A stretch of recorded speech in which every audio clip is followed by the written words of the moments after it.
రాష్ట్ర పోయి చెప్పని అబద్ధం లేదు. ఇక కర్ణాటక ముఖ్యమంత్రి పోయి చెప్పని అబద్ధం లేదు. హిమాచల్ ముఖ్యమంత్రి పోయి చెప్పని అబద్ధం లేదు. హిమాచల్లో 10 గ్యారెంటీలు, కర్ణాటకలో పాంచన్యాయం వేరు, తెలంగాణలో 6 గ్యారెంటీలను వేరు. ఇక్కడ పైసలు తీసుకుపోయి అక్కడ యాడ్లు ఇచ్చారు. సిరిసిల్ల నియోజకవర్గాన్ని పైసలు ఇవ్వమంటే పైసలు లేవు, కానీ పోయి అక్కడ యాడ్లు ఇచ్చారు. తెలంగాణ పైసలు తీసుకుపోయి అక్కడ గతంలో కేసీఆర్ ఏం చేసిండు, తెలంగాణ పైసలు పంజాబ్ లో చెక్కులు ఇచ్చిండు రైతులకు. ఇక్కడ రైతులను ఒక్కొక్క రూపాయి ఇయ్యలే, పోయి రైతు ఒక పంజాబ్ రైతులకు ఇచ్చేసిండు. ఫస్ట్ చెల్లని చెక్కులు ఇచ్చిండు, మళ్ళీ ఏం చేసిండు మరి ఇప్పుడు ఏమైనా తెలియదు. అవి ఆయన కూడా దేశవ్యాప్తంగా యాడ్లు ఇచ్చాడు పైసలు తీసుకుపోయి. ఉన్న పైసలు వాళ్ళ సొంత ప్రచారానికి పెడుతున్నారు తప్ప దాన్ని ప్రజా సంక్షేమానికి మాత్రం ఉపయోగించే ప్రయత్నం చేస్తలేరు. అవి కూడా అబద్దాలు ప్రచారం చేస్తున్నారు.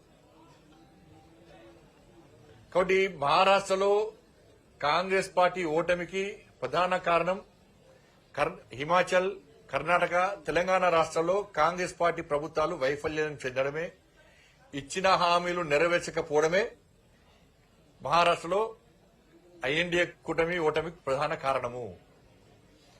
వీళ్ళు 6 గ్యారెంటీలు అమలు చేస్తామని చెప్పన్నారు, కానీ ప్రజలు నమ్మలే. ప్రజలు వాస్తవాలు తెలుసుకున్నారు. నేను వేనా, కిషన్ గారు వేరు, మాతో పాటు చాలా మంది నాయకులు వచ్చినాడు, ప్రచారం చేసినాం. ఆ రోజు చెప్పిన మేము ఎట్టి బస్లో ఇక్కడ ప్రజలు చాలా సీరియస్ ఉన్నారు.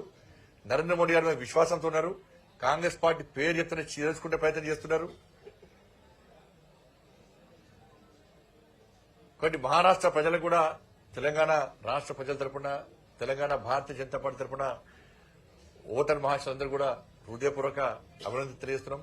కష్టపడి పనిచేసిన ప్రతి కార్యకర్తకు నాయకుడు కూడా హృదయపూర్వక అభినందన తెలియజేస్తున్నాం. జార్ఖండ్ లో పోటాపోటీ నడుస్తున్నది. మహారాష్ట్ర మాత్రం వారు వన్ సైడ్ లెక్కనే ఇలా భారతీయ జనతా పార్టీ కూటమి, ఎన్డీఏ కూటమి మొత్తం దూసుకుపోతున్నది. ఉత్తరప్రదేశ్ లో కూడా ఇలా భారతీయ జనతా పార్టీ అధిక స్థానాలు పార్లమెంట్, అక్కడ కూడా ఇలా మేమే గెలుస్తున్నాం. ఆడ కూడా బై ఎలక్షన్స్ లో ఇది వాస్తవ పరిస్థితి. అందరూ ధన్యవాదాలు మేడం.